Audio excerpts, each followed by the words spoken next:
दोस्तों स्टडी 91 के online platform में आप सभी का बहुत बहुत स्वागत है। दोस्तों आज आप सभी के समक्ष इंडियन ज्योग्राफी में अपने अगले लेक्चर को लेकर हाजिर हूं और आज हमारा 449 नंबर का लेक्चर है।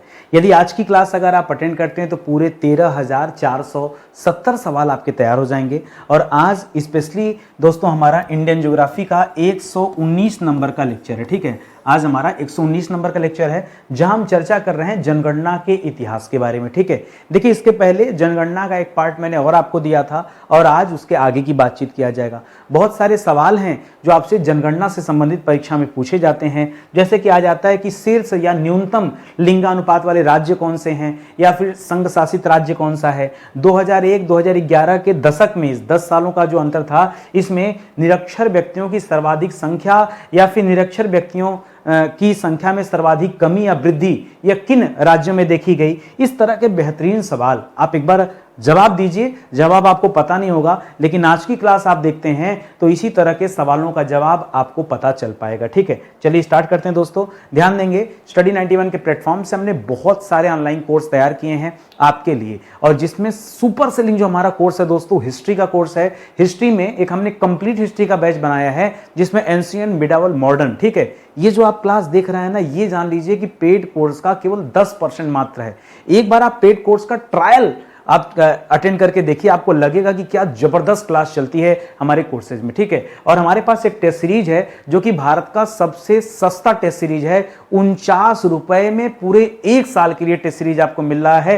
अब आप बता लो कि इसमें और इससे सस्ता आपको क्या मिल जाए। 49 रुपए में 1 साल के लिए दोस्तों ये टेस्ट सीरीज आपको अवेलेबल कराया जा रहा है। ठीक है, जिसे आप स्टडी 91 ऑफिशियल जो हमारा नया एप्लीकेशन है उसके माध्यम से आप ज्वाइन कर सकते हैं। ठीक है, चलिए सीधे सवालों पर आते हैं। पहला सवाल दे रहा है कि जनगणना 2011 के अनुसार भारत के किस राज्य में पुरुषों एवं महिलाओं की साक्षरता दर में सर्वाधिक अंतर रिकॉर्ड किया गया। सबसे ज्यादा डिफरेंस जो रिकॉर्ड किया गया है वो किस राज्य में, मैं आपको बताना चाहूंगा दोस्तों। राज्य है राजस्थान। कौन सा राज्य है, पहले याद रखेंगे, मैं जिस राज्य की बात कर रहा हूं वह है राज्य राजस्थान। और साक्षरता दर में अंतर, यानी दोस्तों यहां सीधी सीधी बात है, यदि मेल और फीमेल के आंकड़ों को देखा जाए तो यहीं से दोस्तों हमें पता चल जाएगा, ठीक है, कि कितना साक्षरता दर रहा है। तो राजस्थान में जो साक्षरता दर पुरुषों का रहा है वो लगभग 80% है। ठीक है, लगभग 80%। और जो फीमेल का है दोस्तों वो सिर्फ और सिर्फ दोस्तों 52% के आसपास है। आप देखो दोनों में डिफरेंस कितना है। ठीक है,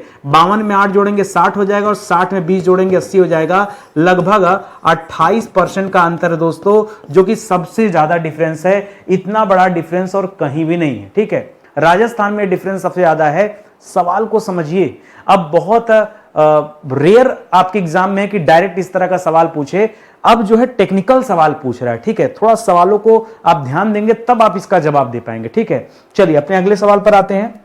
अगला सवाल दे रहा है कि शीर्ष लिंगानुपात वाले दोस्तों राज्य कौन से। सबसे ज्यादा लिंगानुपात दोस्तों किस राज्य का, शीर्ष मतलब टॉप, शीर्ष मतलब सीधा सीधा टॉप की बात कर रहा है। सबसे ज्यादा लिंगानुपात किस राज्य का है, तो आप सभी जानते हैं दोस्तों सबसे ज्यादा लिंगानुपात कहां का है, केरल का है। ठीक है, यदि ज्यादा है तो आपको यह भी पता चलना चाहिए कि कितना है। ठीक है, देखिए लिंगानुपात का मतलब होता है 1000 पुरुषों पर महिलाओं की संख्या कितनी है, इसी को लिंगानुपात कहते हैं। तो 1000 पुरुषों पर महिलाओं की संख्या केरल में ज्यादा है, 1084 है। कितना है, 1084 है। इस वजह से दोस्तों ये टॉप पर है। ठीक है, केरल नंबर 1 पर है। और दूसरा, तीसरा, चौथा स्थान भी दोस्तों दक्षिण भारतीय राज्यों का है।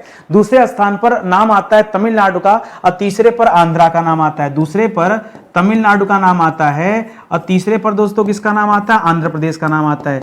देखिए यदि आप सोच रहे हैं नितिन सर गूगल है, तो मैं आपको बता दूं मैं गूगल नहीं हूं। ठीक है, हर राज्य का लिंगानुपात मुझे थोड़े पता होगा।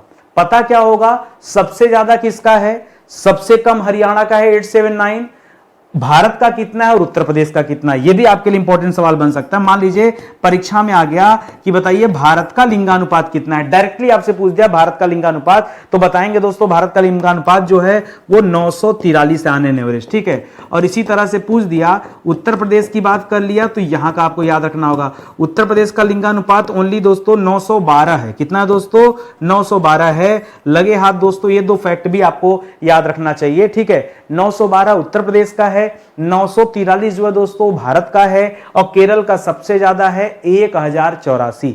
और 1 2 3 ऐसे याद कर लीजिए तो परफेक्ट आपको तैयारी हो जाएगी। परीक्षा में ऐसे ही पूरी 1 2 3 जरूरी याद रखना, ठीक है, इसको आप ध्यान में रखेंगे।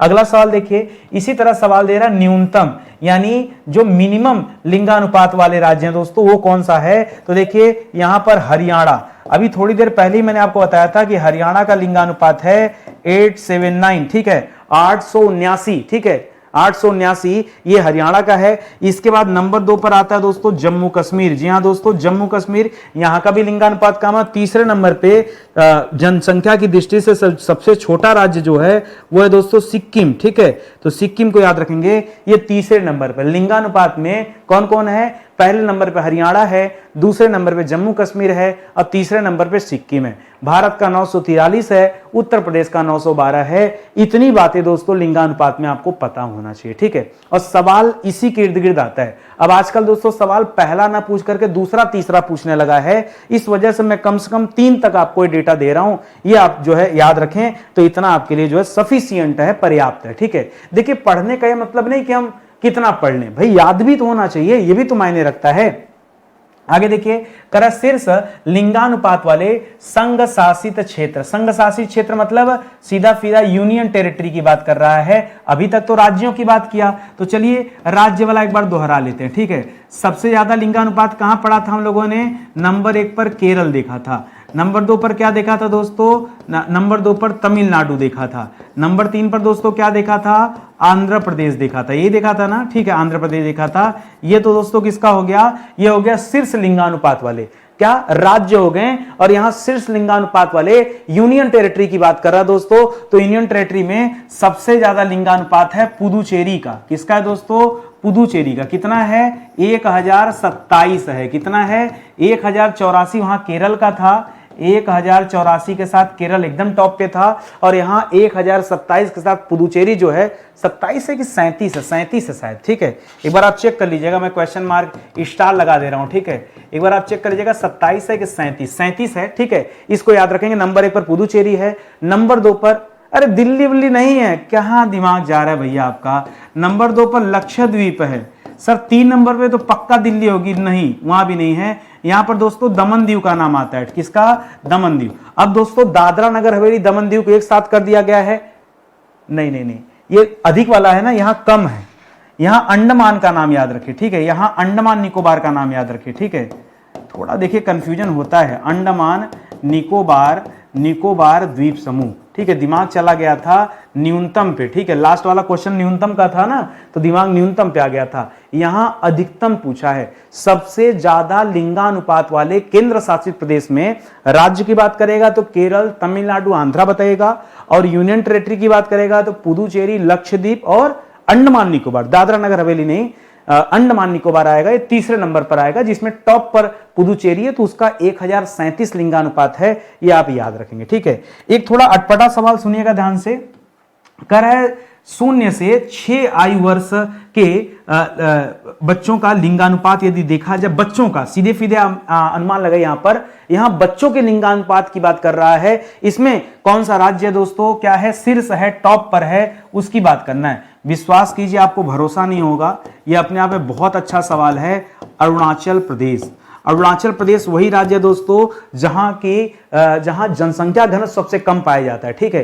1 वर्ग किलोमीटर में मात्र 17 लोग निवास करते हैं, इतना कम जनसंख्या घनत्व है। अरुणाचल प्रदेश में एक जगह है दिबांग घाटी, वहां का जनसंख्या घनत्व पूरे भारत के सबसे कम जनसंख्या घनत्व में गिना जाता है, क्योंकि 1 वर्ग किलोमीटर पर वहां पे एक व्यक्ति भी नहीं रहता है, एक व्यक्ति भी नहीं रहता 1 वर्ग किलोमीटर में, बताइए क्या होगा, ठीक है। दिबांग घाटी उसका नाम है, वो भी अच्छा सवाल है। तो यहां शीर्ष लिंगानुपात वाले राज्यों की बात कर रहा है, तो इसमें अरुणाचल प्रदेश नंबर 1 पर आएगा। नंबर 2 पर पूर्वोत्तर के 2 राज्यों का नाम आता है, मिजोरम और मेघालय, ठीक है। किसका नाम आता है दोस्तों नंबर 2 पर, नंबर 2 पर मिजोरम का नाम भी आता है, क्योंकि दोनों का सेम है, मिजोरम और मेघालय, ठीक है, मिजोरम और मेघालय। ये बच्चों के लिंगानुपात के बारे में पूछ रहा हूं, लड़कियों की संख्या ज्यादा है, ठीक है। और मुझे याद नहीं आ रहा कितना है, तो इसके लिए मैं थोड़ा क्षमा चाहता हूं। और तीसरे नंबर पे आता है छत्तीसगढ़, ठीक है, तीसरे नंबर पे आता है छत्तीसगढ़।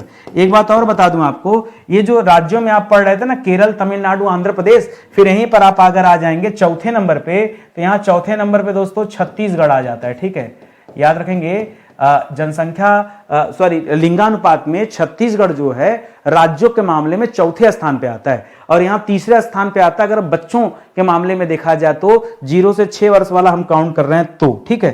थोड़ा ध्यान दीजिएगा, टेक्निकल है, ठीक है। आगे दे रहा है कि बच्चों के ही आयु वर्ग में जो न्यूनतम लिंगानुपात वाले राज्य हैं वो कौन कौन से हैं, ठीक है। देखिए जनरली हमने क्या पढ़ा था, पीछे राज्य पढ़ा था कि वह कौन कौन से राज्य हैं जहां पर लिंगानुपात न्यूनतम है। तो नंबर 1 पर दोस्तों हमने हरियाणा राज्य पढ़ा था, याद आया ना।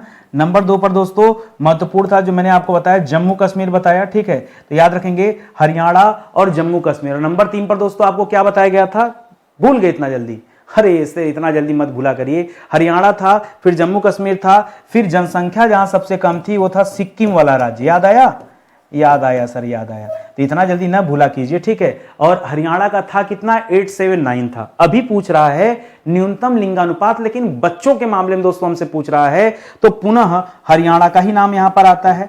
हरियाणा नंबर 1 पर आ जाता है। हाँ, बच्चों के मामले में जम्मू कश्मीर ना आकर के दोस्तों पंजाब का नाम आता है, ध्यान दीजिएगा, पंजाब का। और जम्मू कश्मीर का नाम आ जाता है तीसरे नंबर पे, ठीक है। तो ये थोड़ा सा दोस्तों आप आंकड़ा जो याद रखने का प्रयास कीजिएगा, ये भी अच्छा आंकड़ा है और परीक्षा की दृष्टिकोण से महत्वपूर्ण भी है। कोई दिक्कत आपको, बस खाली कम और ज्यादा ये दोनों को अलग अलग सेगमेंट में पढ़ लीजिए तो समस्या का समाधान हो जाएगा। जनगणना 2011 के अनुसार 6 वर्ष से कम उम्र के बच्चों का लिंगानुपात दोस्तों कितना था, ये ओवरऑल दोस्तों भारत का पूछ रहा है, भारत में लिंगानुपात, ठीक है। तो याद रखिएगा बच्चों का लिंगानुपात, ठीक है, बच्चों का लिंगानुपात, ठीक है, बच्चों का लिंगानुपात पूछ रहा है। और इसमें मैं 2 चीजें आपको पढ़ाऊंगा, एक तो भारत पूछेगा तो बताएगा 919 है, ठीक है। कितना है, बच्चों के लिंगानुपात में भारत का जो है वो 919 है, और उत्तर प्रदेश और ज्यादा है 902, ठीक है। उत्तर प्रदेश का पूछेगा तब क्या बताएंगे, 902 बताएगा, ठीक है। और इसी तरह से दोस्तों अगर बड़ों का देख लिया जाए, अगर क्या देख लिया जाए दोस्तों, अगर बड़ों का देख लिया जाए तो बच्चों का था, बड़ों का देख लिया जाए तो भारत का आ जाता है 943 और उत्तर प्रदेश का आ जाता है 912, ठीक है। तो ये आंकड़ा भी याद रखेंगे। बहुत सोच समझ के एकदम कम शब्दों में ग्राफ मैंने बनाया है, बहुत कम शब्दों में ग्राफ मैंने बनाया है, आप ढंग से देख करके इसको समझ सकते हैं।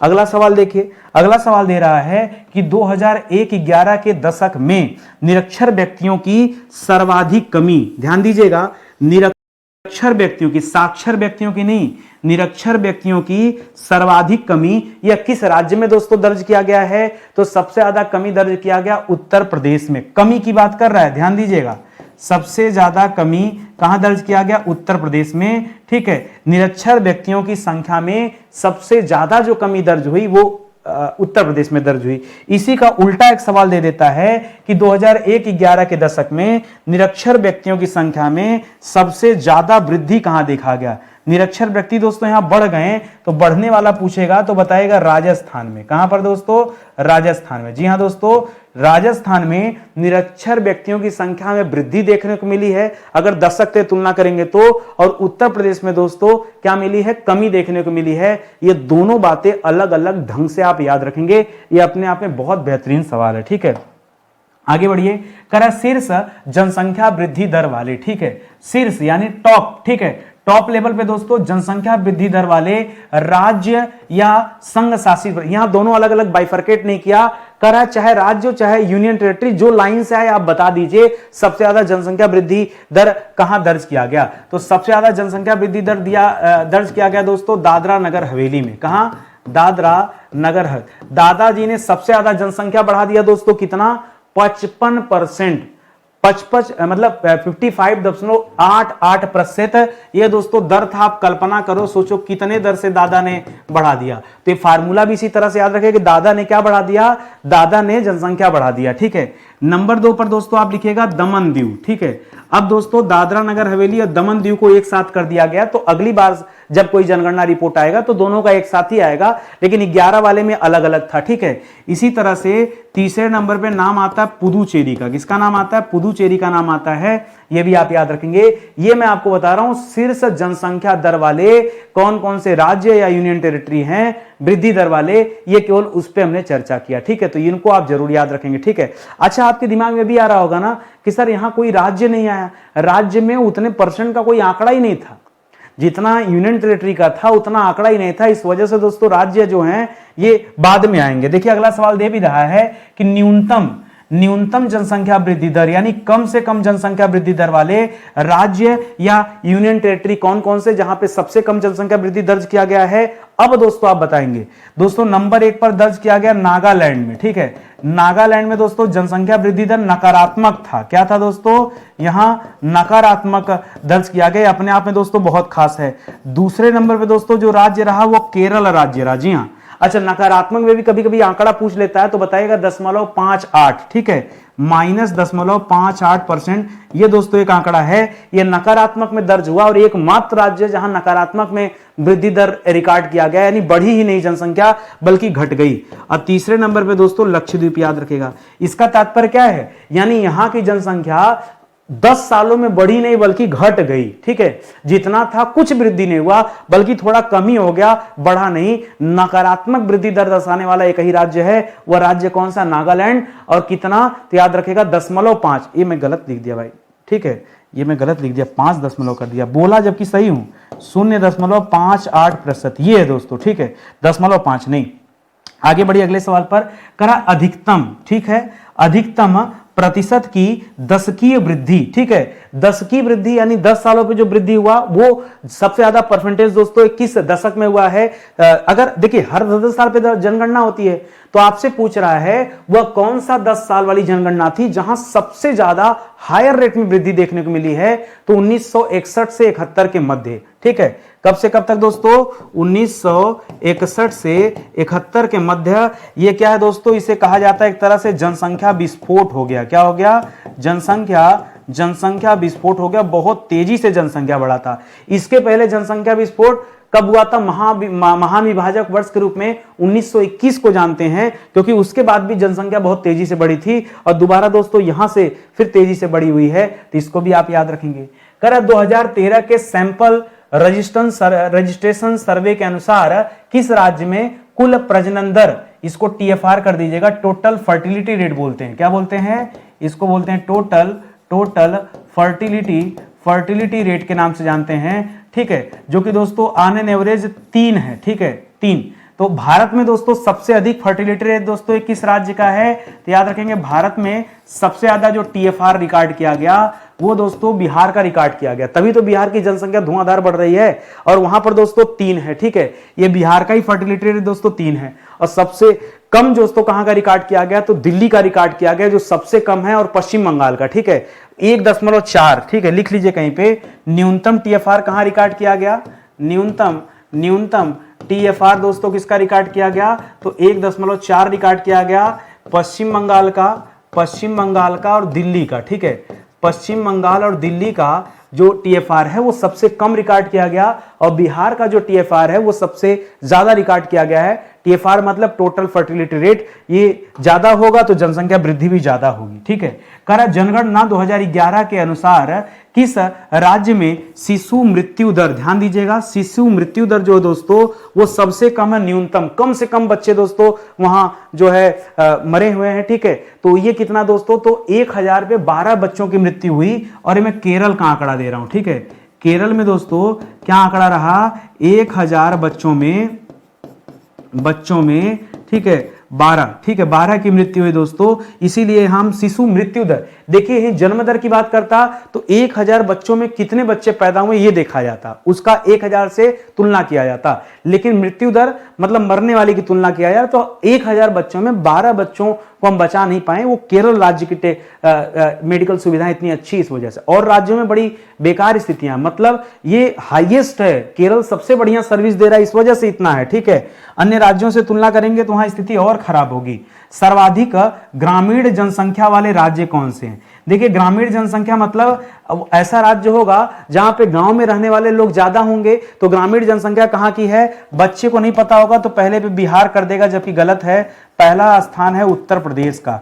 उत्तर प्रदेश में 155 मिलियन लोग, कितना, 1 मिलियन में 10 लाख होता है, कैलकुलेट कर लीजिएगा, ठीक है। 155 मिलियन लोग दोस्तों एक गांव में रहते हैं। नंबर 2 पर बिहार आता है और नंबर 3 पर पश्चिम बंगाल आता है, ठीक है। नंबर 2 पर बिहार आता है और नंबर 3 पर कौन आता है दोस्तों, पश्चिम बंगाल आता है। तो इसे आप दोस्तों ध्यान रखेंगे, ठीक है। ग्रामीण जनसंख्या वह कौन सा राज्य है जहां गांव में सबसे ज्यादा लोग निवास करते हैं, तो क्या बताएंगे, इसमें उत्तर प्रदेश नंबर 1 पर आता है, बिहार नंबर 2 पर आता है और बंगाल दोस्तों तीसरे नंबर पे आता है। चौथे नंबर पे बताऊंगा तो आप विश्वास नहीं करोगे, महाराष्ट्र, ठीक है। जी हां, चौथा नंबर किसका दोस्तों, चौथा नंबर महाराष्ट्र का है, ठीक है। आपको भरोसा ही नहीं होगा, ठीक है, किसी को नहीं भरोसा होगा। आदमी सोचता है मुंबई में इतना बड़ा महानगर, वहां कहां गांव होगा, जबकि चौथा नंबर आता है उसका, ठीक है। ग्रामीण जनसंख्या के मामले में चौथा नंबर आता है, यह आप ध्यान देंगे, ठीक है। चलिए आगे चला जाए, ध्यान रखेंगे। हमने इस तरह से करके एक एक विषय आपको पढ़ा दिया। एक बार मैं बताना चाहूंगा मैंने अभी तक आपको क्या क्या पढ़ाया दोस्तों। इसी सीरीज में मैंने एंशिएंट हिस्ट्री आपको पढ़ाया कुल 45 लेक्चर में। अगर 45 लेक्चर आप देखेंगे तो एंशिएंट हिस्ट्री आप अच्छे से तैयार कर सकते हैं। इसी तरह 46 से 91 के बीच में हमने मिडावल हिस्ट्री पे चर्चा किया। 92 से लेकर के 150 तक में हमने मॉडर्न पे चर्चा किया। 151 से लेकर के 230 तक पूरे 80 लेक्चर में हमने संविधान पे चर्चा किया। 231 से लेकर के 330 तक पूरे 100 लेक्चर में वर्ल्ड ज्योग्राफी पर चर्चा किया। और 331 नंबर से लेकर के आज 419 नंबर पे हैं। आप कैलकुलेट करेंगे तो कुल मिलाकर 119वां लेक्चर नजर आएगा। और अभी भी इंडियन ज्योग्राफी की क्लास समाप्त नहीं हुई है, थोड़ा समय और देंगे तब ये क्लास जाके समाप्त होगी। 119 लेक्चर हो चुका हमारा, लेकिन एक क्लास नहीं समाप्त हुआ, तो आप जुड़े रहिए, जल्दी ही क्लास दोस्तों समाप्त होने वाला है, ठीक है। आगे बढ़िए, कह रहे सर्वाधिक ग्रामीण जनसंख्या प्रतिशतता, ठीक है। क्या लगा दिया दोस्तों, यहां एक शब्द लगा दिया प्रतिशतता, और इसी से मामला पूरा चेंज हो जाएगा। इसके पहले क्या पूछा था, इसके पहले पूछा था सर्वाधिक ग्रामीण जनसंख्या, सिर्फ इतना ही पूछा था। सर्वाधिक ग्रामीण जनसंख्या सिर्फ इतना ही पूछा था। और तब दोस्तों आपने क्या क्या बताया था, तब आपने बताया था उत्तर प्रदेश 155 मिलियन लोगों के साथ नंबर 1 पर है, बिहार नंबर 2 पर है और पश्चिम बंगाल नंबर 3 पर है, ऐसा आपने कहा था, ठीक है। लेकिन तब परसेंटेज वाली बात नहीं किया था। अब परसेंटेज वाली बात कर रहा है कि सर्वाधिक ग्रामीण जनसंख्या प्रतिशतता के मामले में कौन सा राज्य दोस्तों नंबर 1 पर है, तो नंबर 1 पर तब आ जाता हिमाचल प्रदेश। क्या आ जाता दोस्तों, हिमाचल प्रदेश। यहां दोस्तों इतना बड़ा टूरिस्ट स्पॉट होके भी प्रतिशतता के मामले में नंबर 1 पर आ जाता है। और बिहार अब भी नंबर 2 पर आता है, ठीक है। बिहार जो है वह अब अभी परसेंटेज में भी दोस्तों नंबर 2 पर आता है। असम दोस्तों नंबर 3 पर। उत्तर प्रदेश वे सब हट गए, ठीक है, उत्तर प्रदेश वगैरह सब हट गए। ये तो ग्रामीण जनसंख्या के परसेंटेज को अगर ध्यान में रखेंगे। अच्छा कैसे मैं बता दूं, अगर हिमाचल प्रदेश की बात करें तो कहा जाता है, मतलब जो आंकड़ा वो बता रहा हूं, 90% जनसंख्या हिमाचल की वो गांव में निवास करती है। क्या बात कर रहे हैं, हाँ ऐसा कहा गया कि 90% जनसंख्या हिमाचल की गांव में निवास करती है। उसी तरह बिहार में 88% जनसंख्या गांव में निवास करती है। अब कल्पना कर लो आप कितना, मतलब कैसा राज्य है कि यहां इतनी भारी संख्या में लोग गांव में निवास करते हैं परसेंटेज वाइज। तभी तो यूपी का नाम नहीं आ रहा है। यूपी में हैं बड़े बड़े शहर है भाई, अरे आप देख लो ना, गिनती एक से एक शहर हैं। बनारस देख लो पूरी तरह से नगर मिलेगा, आप इलाहाबाद देख लो इतना बड़ा नगर मिलेगा, लखनऊ हो गया, कानपुर हो गया, आगरा हो गया, उधर मेरठ हो गया, इधर गोरख, बड़े बड़े नगर हैं दोस्तों, ठीक है। तो इस तरह से ये परसेंटेज वाले, देखिए टोटल जोड़ेंगे तो 155 मिलियन लोग गांवटी हैं, ग्रामीण वाले हैं, तब तो संख्या ज्यादा हो जाएगा। लेकिन परसेंटेज वाइज में यूपी हट जाता है इस आंकड़े से। तो ये सब छोटी छोटी बातें हैं, आप क्लास में जब रहते हैं तभी मैं इन चीजों को सिखा पाऊंगा, ठीक है। चलिए आगे बढ़ते हैं, अपने अगले सवाल पर आते हैं। करा न्यूनतम, ठीक है, न्यूनतम ग्रामीण जनसंख्या वाले राज्य, जैसे अधिकतम ग्रामीण जनसंख्या था, अभी परसेंटेज नहीं पूछा, सीधा सीधा करा सबसे कम ग्रामीण जनसंख्या वाले राज्य दोस्तों कौन से हैं। तो नंबर 1 पर सिक्किम आता है, दूसरे पे मिजोरम आता है, ठीक है। नंबर 1 पर सिक्किम आता है, नंबर 2 पर मिजोरम आता है। और सिक्किम के बारे में एक और याद रखेगा, ठीक है, सबसे कम न्यूनतम जनसंख्या वाला राज्य है, सीधा फीधा क्या याद रखेंगे, न्यूनतम जनसंख्या वाला राज्य भी दोस्तों कौन सा, ये भी तो सिक्किम ही है, ठीक है। और नंबर 2 पे मिजोरम, 3 नंबर पे गोवा आता है। गोवा क्षेत्रफल की दृष्टि से छोटा राज्य है, ठीक है। कई बार बच्चा कंफ्यूज आता है, क्षेत्रफल की दृष्टि से देखेंगे तो गोवा छोटा है, जनसंख्या की दृष्टि से देखेंगे तो सिक्किम छोटा है, दोनों दो बातें हैं, इस वजह से आप कंफ्यूज ना होइएगा, इसको समझ के याद रखेंगे, ठीक है। और आगे आइए, करा भारत में न्यूनतम आबादी वाला क्षेत्र, भारत में वो क्षेत्र बताइए जहां की आबादी सबसे कम है। दिबांग घाटी कर लीजिए, अगर क्षेत्र वाइज देखेंगे तो दिबांग घाटी ले लीजिए, भारत का जो अरुणाचल प्रदेश में है, ठीक है, दिबांग घाटी, ठीक है। दिबांग घाटी ये कहां स्थित दोस्तों, यह अरुणाचल में स्थित है। यहां समझिए बहुत कम, ठीक है, अरुणाचल में ही दोस्तों जनसंख्या घनत्व, जब आपने यहां देखा था जनसंख्या घनत्व, अरुणाचल का जनसंख्या घनत्व कितना था, आपने देखा था 17 था, और यहां का जनसंख्या घनत्व पता है 0.8 है। अब बताओ कितनी कम डेंसिटी है, 1 वर्ग किलोमीटर में एक व्यक्ति भी निवास नहीं करता, यह हालत है दिबांग घाटी की। तो इसको भी दोस्तों आप अलग से याद रखेंगे कि सबसे कम जनसंख्या दोस्तों यहीं की है, ये आप याद रखेंगे, ठीक है। चलिए और आगे बढ़ते हैं, अपने अगले सवाल पर आते हैं। अगला सवाल क्या दे रहा है, करा न्यूनतम ग्रामीण जनसंख्या परसेंटेज, ठीक है। देखिए न्यूनतम ग्रामीण जनसंख्या जो आपने पढ़ा, पीछे पढ़ा था न्यूनतम ग्रामीण जनसंख्या, जब आपने ये पढ़ा था तब दोस्तों 3 चीजें पढ़ा था। आपको मैंने समझाया दोस्तों कि सबसे कम जो ग्रामीण जनसंख्या है वो है सिक्किम में, आप विश्वास कीजिए, ठीक है, सिक्किम में, ठीक है। सिक्किम के बाद नंबर 2 पर मैंने बताया मिजोरम में, ठीक है, मिजोरम में, और नंबर 3 पर मैंने बताया आपको गोवा में। लेकिन अब दोस्तों मामला यहां परसेंटेज की कर दिया, करा परसेंटेज वाइज अगर देखा जाए तो ये तो गिनती वाइज थे, अगर परसेंटेज वाइज इन्हीं को देख ले तो याद रखेगा सबसे कम जो है दोस्तों न्यूनतम वो गोवा में दोस्तों आंकड़ा केवल 37% है। गोवा में 37% लोग गांव में रहते हैं, बस इतना ही आंकड़ा है। 2 नंबर पे मिजोरम पहले भी था जनसंख्या वाले में भी, और 2 नंबर पे परसेंटेज वाइज भी देखेंगे तो भी दोस्तों मिजोरम आता है। अब 3 नंबर पे आंकड़ा चेंज हो जाता है, 3 नंबर पे आंकड़ा आ जाता है तमिलनाडु का। जी हाँ, तमिलनाडु याद रखेंगे, यहां भी न्यूनतम ग्रामीण जनसंख्या परसेंटेज वाइज देखेंगे तो 3 नंबर पे तमिलनाडु आ जाता है। सिक्किम नहीं आया, सिक्किम का काम चला गया, गोवा तो पहले पे चला गया, सिक्किम आया ही नहीं, ठीक है। पॉपुलेशन वाइज सिक्किम था, लेकिन इस तरह से परसेंटेज वाइज देखेंगे तो सिक्किम नहीं आता है। इस आंकड़े को भी आप याद रखेंगे, ध्यान से समझिएगा।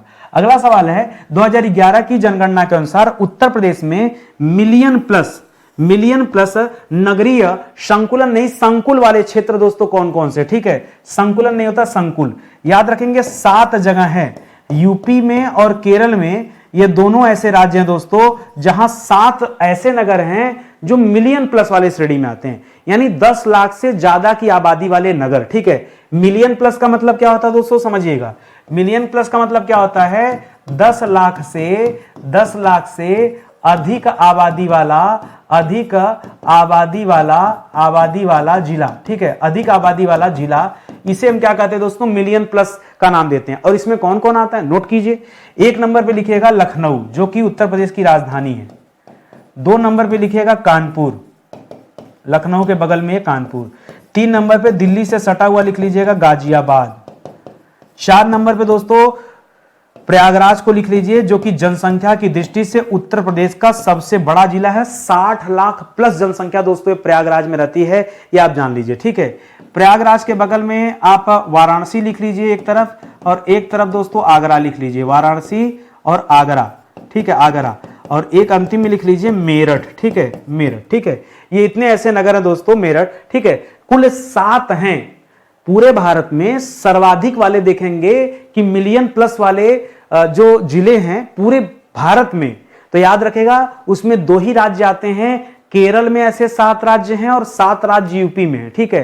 ये आप याद रखें, जहां पे सबसे ज्यादा मिलियन प्लस लोग रहते हैं, ये आप याद रखेंगे। मुंबई भी इस मामले में दोस्तों पीछे चला जाता है, ठीक है। क्यों, इतना जिला नहीं वहां पे। एक जिला देखिए, सबसे बड़ा जिला थाने जरूर है वहां का, जहां बहुत ज्यादा आबादी है, वो ठीक है, लेकिन 7 काउंट करेंगे तो 7 नहीं मिलेगा, 7 से कम ही है। उत्तर प्रदेश का सबसे कम जनसंख्या वाला वर्ग 1 का शहर कौन सा है, ध्यान दीजिएगा, सबसे कम जनसंख्या वाला। देखिए यहां 2 सवाल सुनिएगा। यदि आपसे पूछता कि यूपी का सबसे कम जनसंख्या वाला जिला, सबसे सबसे कम जनसंख्या वाला जिला कौन सा है, तब आप पता क्या बताते, तब आप बताते सीधा सीधा महोबा है। कौन सा है, महोबा। सबसे कम जनसंख्या कहां की, महोबा की। सबसे ज्यादा जनसंख्या कहां की है, प्रयागराज यानी इलाहाबाद की। ठीक है, लेकिन यहां ये नहीं पूछा, यहां पूछा वर्ग 1 का शहर। वर्ग 1 का शहर पूछेगा तो कासगंज बताएगा। जी हां, कासगंज ये वर्ग 1 का शहर है। ठीक है, तब आप इसका नाम लीजिएगा कासगंज का, यदि आपसे वर्ग 1 का शहर पूछ रहा है तो। नहीं तो आप फिर महोबा बताएगा। ये बहुत टेक्निकल सवाल है, बहुत मतलब हालत खराब कर देगा। इसलिए बेहतर है कि आप याद कर लीजिए इसको कैसे भी करके। करा जनगणना 2011 के अनुसार देश में 40 लाख से अधिक जनसंख्या वाले नगरीय संकुल। करा ऐसा नगर जहां 40 लाख से ज्यादा आबादी रहती हो, या फिर उसकी जनसंख्या का क्रम दोस्तों क्या है, 40 लाख से ज्यादा आबादी वाले जनसंख्या दोस्तों कहां रहते हैं, वो सीधा सीधा चारों महानगर है। पहले में बृहद मुंबई याद रखेंगे। बृहद मुंबई जिला है, ध्यान दीजिएगा। ये जो बृहद मुंबई आप देख रहे हैं, बृहद मुंबई, ये दोस्तों क्या है, यहां 40 लाख से ज्यादा की आबादी है। 18 मिलियन लोग हैं भाई। 1 मिलियन में 10 लाख होता है, तो 18 मिलियन में कितना हो जाएगा, 1,80,00,000 जनसंख्या है। ठीक है, ये बृहद मुंबई की। तो बताइए सबसे बड़ा हुआ कि नहीं। नंबर 2 पर हमारा दिल्ली आता है, राष्ट्रीय राजधानी क्षेत्र दिल्ली। ठीक है, तो यहां लिखिएगा, यहां 18 मिलियन था, यहां 18 मिलियन था। इसके बाद दोस्तों दिल्ली आता है जहां 16 मिलियन है। ठीक है, जहां क्या दोस्तों 16 मिलियन के साथ दिल्ली है। तीसरे नंबर पे 14 मिलियन के साथ कलकत्ता है। ठीक है, तीसरे पे कोलकाता लिखेगा, कोलकाता।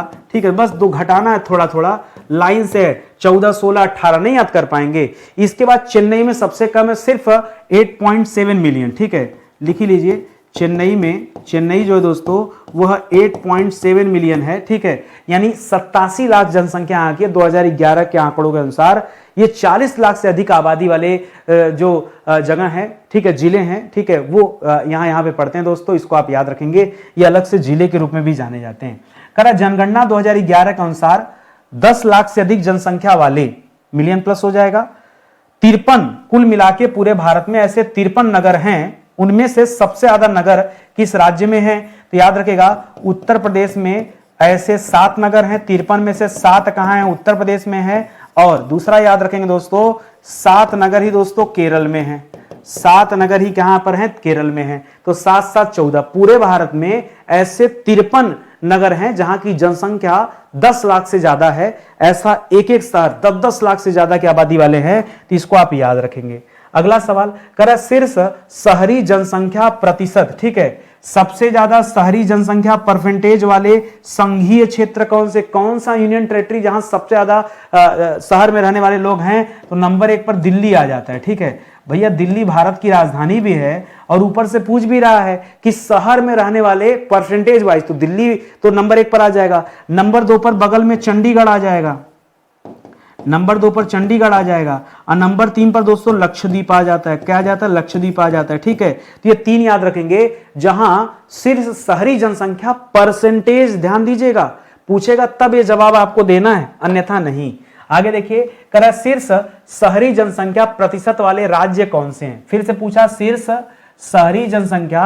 अच्छा, उस बार यूनियन टेरिटरी दिया था, इस बार दोस्तों राज्य दे रहा है। हम भी कहें सेम कैसे आ गया, सेम नहीं है। यहां राज्य, सबसे ज्यादा शहर में रहने वाले लोग कहां रहते हैं दोस्तों, तो नंबर 1 पर याद रखेगा गोवा, नंबर 1 पर गोवा। ठीक है, नंबर 2 पर तमिलनाडु है या मिजोरम है, सोच समझ के बताइए। नंबर 2 पर मिजोरम है, 3 नंबर पे तमिलनाडु, त से 3 त से तमिलनाडु। ठीक है, यहां कंफ्यूजन होता है। ठीक है, तो नंबर 2 पर मिजोरम है और नंबर 3 पर दोस्तों तमिलनाडु है, जहां पर सबसे ज्यादा लोग नगर में रहते हैं।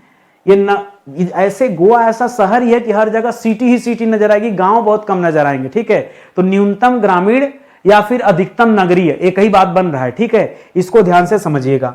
आगे बढ़िए, करा देश में शीर्ष नगरीय जनसंख्या वाले राज्य कौन से हैं, यानी परसेंटेज नहीं पूछ रहा है, यहां काउंट करके आपको बताना है कि सबसे ज्यादा नगर में रहने वाले लोग दोस्तों कहां रहते हैं। तो इस मामले में नंबर 1 पर आ जाता है महाराष्ट्र राज्य। ठीक है, जहां सबसे ज्यादा लोग नगर में रहते हैं। नंबर 2 पर उत्तर प्रदेश आ जाता है, ठीक है। जहां सबसे ज्यादा लोग कहां रहते हैं दोस्तों, नगरीय जनसंख्या वाले, शीर्ष नगरीय जनसंख्या वाले राज्य हैं, तो याद रखेगा यहां उत्तर प्रदेश। अब 3 नंबर पे दोस्तों तमिलनाडु आ जाता है, 3 नंबर पे तमिलनाडु आ जाता है, यह भी आप याद रखेंगे। यह आंकड़ा थोड़ा आपको परेशान कर रहा होगा कि क्या बात कर रहे हैं सर, एक तरफ आप कह रहे हैं पीछे कि सब मतलब ग्रामीण वालों में भी देखते हैं, नहीं ग्रामीण का मैंने यहां नहीं बताया, आप ध्यान दीजिएगा, तब मैंने महाराष्ट्र को चौथे नंबर पे लेके बताया था। आज महाराष्ट्र पहले नंबर पे है। महाराष्ट्र बड़ा भी है ना, वहां गांव भी ज्यादा है, लेकिन यहां रहने वाले लोगों की बात कर रहा है, इसलिए महाराष्ट्र, उत्तर प्रदेश और तमिलनाडु का नाम आपको लेना है, ठीक है। चलिए आगे बढ़ते हैं। अगला सवाल दे रहा है कि निम्नतम यानी कम से कम, ठीक है, न्यूनतम नगरीय जनसंख्या वाले यूनियन टेरिटरी कौन से हैं, ठीक है। नगरीय जनसंख्या वाले, यही दोस्तों आपसे अधिकतम जब पूछा था तो आपने 1 नंबर पे दिल्ली बता दिया, 2 नंबर पे दोस्तों आपने चंडीगढ़ बता दिया, और 3 नंबर पे दोस्तों आपने लक्षद्वीप बता दिया था। याद आया आपको? 3 नंबर पे लक्षद्वीप बताया, यही बताया था ना। लेकिन कब? जब आपसे अधिकतम पूछा था तब। अब आपसे न्यूनतम पूछ रहा है कि न्यूनतम नगरीय जनसंख्या वाले यूनियन टेरिटरी में कौन कौन है, तो दोस्तों नंबर 1 पर अब फिर से लक्षद्वीप आ गया। अब बताइए, अब आप तो ही कहोगे ना नितिन सर क्या पढ़ा रहे हैं, यहां हाईएस्ट पूछा था तब भी लक्षद्वीप बताया, यहां कारण। अच्छा एक बात बताइए मुझे, हाईएस्ट नगर पूछे या लोएस्ट नगरीय जनसंख्या पूछे, ठीक है, दोनों में बात को समझिएगा। पीछे क्या पूछा था? पीछे पूछा था यहां पे, यहां ना कि शीर्ष शहरी जनसंख्या प्रतिशत वाले संघीय क्षेत्र, और यहां परसेंटेज नहीं लगाया है, ये परसेंटेज भी इसके साथ था और यहां परसेंटेज नहीं है, ध्यान दीजिए। तब यहां पे लक्षद्वीप नंबर 1 पर आ गया और अंडमान नंबर 2 पर आ जाएगा, अंडमान नंबर 2 पर आ जाएगा, अंडमान निकोबार, ठीक है। और दादरा नगर हवेली 3 नंबर पे आ जाएगा, ठीक है। दादरा नगर हवेली, दादरा नगर हवेली, ठीक है, नगर हवेली ये आ जाएगा तीसरे नंबर पे, इसको आप ध्यान में रखेंगे, ठीक है। बाद में ना कहिएगा कि सर कंफ्यूजन हो रहा है, ये चैप्टर वैसे भी कंफ्यूजन से भरा हुआ है, ठीक है। तो जब तक आप 2-4 बार इन वीडियोस को नहीं देखेंगे आप परेशान ही रहेंगे। विश्व के सर्वाधिक नगरीय क्षेत्र दोस्तों ये किस महाद्वीप पर है, ऐसे समझिए, ठीक है। किस महाद्वीप पर सबसे ज्यादा नगरीकरण, महाद्वीप मत बोलिए गड़बड़ हो जाएगा, ठीक है, नगरीय क्षेत्र ही बताइए। बस यहां क्या लिख दिया दोस्तों, विश्व का बोल दिया, ठीक है। विश्व का सर्वाधिक नगरीय क्षेत्र दोस्तों परसेंटेज वाइज कहां पर आता है, तो सबसे ज्यादा नगरीकरण ये उत्तरी अमेरिका में देखा जाता है। कहां पर सबसे ज्यादा नगरीकरण कहां देखा गया? उत्तरी अमेरिका में।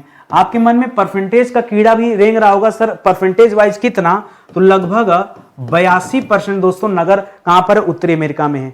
इसके बाद दूसरा नंबर आता है लैटिन अमेरिका का, लैटिन अमेरिका का ये या कैरिबियन कंट्री वगैरह सब इसी में आ जाएगा। दूसरा नंबर किसका आ जाएगा? लैटिन अमेरिका का आ जाता है। अब इसका सबका परसेंटेज मत पूछिएगा, मैंने पहले ही कहा मैं कोई गूगल नहीं हूं कि मुझे हर चीज याद होगा, बस जितना जरूरी हो मैं बता रहा हूं, ठीक है। तीसरे नंबर पे यूरोप है, यूरोप का मुझे याद है लगभग 75 के आसपास का आंकड़ा है, 75 याद कर लो, तो यूरोप चौथे नंबर पे, ठीक है। और पांचवें नंबर पे, तीसरे नंबर पे यूरोप, चौथे नंबर पे ओसनिया का नाम आता है। खैर 3 तक याद कीजिए, ज्यादा सही है, ठीक है। वैसे परीक्षा में पूछे ना तो ज्यादातर लोग यूरोप बताते हैं कि यूरोप दोस्तों सबसे ज्यादा नगरीकरण है, जबकि गलत हो जाएगा। सर्वाधिक नगरीय क्षेत्र जो है वो उत्तरी अमेरिका में है, वो यूरोप में नहीं होगा, ठीक है, क्योंकि आप आकार भी देखेंगे तब आपको समझ में आएगा। विश्व जनसंख्या दिवस दोस्तों कब मनाया जाता है? पॉपुलर, और कब और क्यों मनाया जाता है? तो पहली बात याद रखिए, यह मनाया जाता है 11 जुलाई को। क्यों कब मनाया जाता है? 11 जुलाई को। 1 और 1 11। क्यों मनाया जाता है? क्योंकि दोस्तों 11 जुलाई को ही जो जनसंख्या है वो 5 अरब दोस्तों क्रॉस किया था, ठीक है। इस वजह से हम इसी को दिन को चुन लिए हैं। कब? ये 5 अरब होने, अब तो 8 अरब होने जा रहा है, ठीक है। जब हुआ था तब हुआ था, ठीक है, अब 8 अरब हो रहा है। विश्व जनसंख्या दिवस यह कब से दोस्तों मनाया जा रहा है? तो यह 1987 से दोस्तों मनाया जा रहा है। सही है? 87 की 97? आप ढूंढ के बताइएगा, ठीक है। बड़ा कठिन सवाल दे दिया, कब से मनाया जा रहा है ये कैसे कोई बताएगा? 87, 97 देख लीजिएगा आप खुद से, ठीक है। कब मनाया जाता है ये तो इंपॉर्टेंट भाई कि 11 जुलाई। और कैसे याद रखेंगे? 1 और 1 11, ओ मेरे यारा, ठीक है। तो आप आराम से याद रख सकते हैं 11 जुलाई को 5 अरब जनसंख्या पहली बार हुई थी, ठीक है। तो इसी वजह से 11 जुलाई को चुनाव किया गया था, ठीक है। और आपसे मैं एक मौका मांग रहा हूं कि आप हमारे साथ जुड़िए, एक बार तैयारी कीजिए, बहुत बढ़िया आपकी तैयारी होगी। हम लोग अलग अलग विषय पर, अलग अलग एग्जाम पर हमने बहुत सारे कोर्सेज बना रखे हैं, आपको डेमो क्लास दिया जा रहा है। ऑनलाइन में कोई भी ऐसा नहीं जो आपको डेमो दे। लोग डर जाते हैं कि बच्चा एडमिशन नहीं लेगा, भाग जाएगा, ठीक है। हमें लगता नहीं, डेमो दीजिए। डेमो इसलिए जरूरी है कि बच्चा यदि संतुष्ट होगा तो आएगा, नहीं संतुष्ट होगा तो कम से कम उसका पैसा और समय नहीं बर्बाद होगा। हमेशा से मेरी एक इच्छा रही है कि मैं किसी का पैसा और समय नहीं बर्बाद करना चाहता।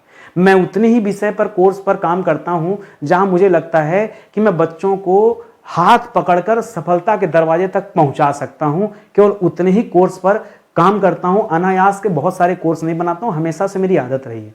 या कभी भी मैं वीडियोज, आप देखते होंगे कि बहुत सारे दिनों तक मेरे वीडियोज आते नहीं। काम करो तो अच्छे से करो या तो मत करो, ये मेरी अपना मानना है, मेरा अपना मानना है, ठीक है। यदि आप भी इस बात से संतुष्ट हैं तो कम से कम लाइक, कमेंट और शेयर जरूर कीजिए, ये आपसे निवेदन है। अभी हमारा एक नया बैच स्टार्ट हुआ है, प्राचीन इतिहास का बैच, जबरदस्त बैच है। और जो भी बच्चा इसे ज्वाइन कर रहा है खुश हो जा रहा है कि सर हमें अपने भारत के कल्चर को जाने। ये इतिहास केवल इतिहास इसलिए नहीं कि आप पेपर हल कर लीजिए, अरे पेपर तो हमारी क्लास में ऐसे ही हल हो जाता है, तो यूट्यूब देखकर बच्चा हल कर देता है। जब आप पेड कोर्स में आते हैं तो इतना बढ़िया क्वालिटी कंटेंट के चीजें मिलती हैं आपको कि आपको लगता है कि वाकई ऐसे पढ़ना चाहिए हमें। तो आप एक मौका दीजिए, हमारे साथ ज्वाइन कीजिए और एक बार पढ़िए प्राचीन इतिहास या फिर कंप्लीट हिस्ट्री का बैच ज्वाइन कीजिए। तो फायदा आपको मिलेगा कि भारत का कोई भी एग्जाम, छोटे से छोटा, बड़े से बड़ा, आप कोई भी एग्जाम देंगे कभी आपको परेशान नहीं होना पड़ेगा, कभी आपको ये नहीं सोचना पड़ेगा कि हमने कुछ नहीं पढ़ा या कम पढ़ा, ठीक है। तो आप आइए, आपका स्वागत है, अच्छे से तैयारी कीजिए, साथ में मिलकर डेमो क्लास दिया गया, डेमो देखिए, सेटिस्फाई होइए, अच्छा लगता है तो परचेज कीजिए, नहीं तो कोई बात नहीं, ठीक है। मिलते हैं अगले लेक्चर में, तब तक के लिए बहुत बहुत धन्यवाद आप सभी का। जय हिंद, जय Bharat, thank you so much.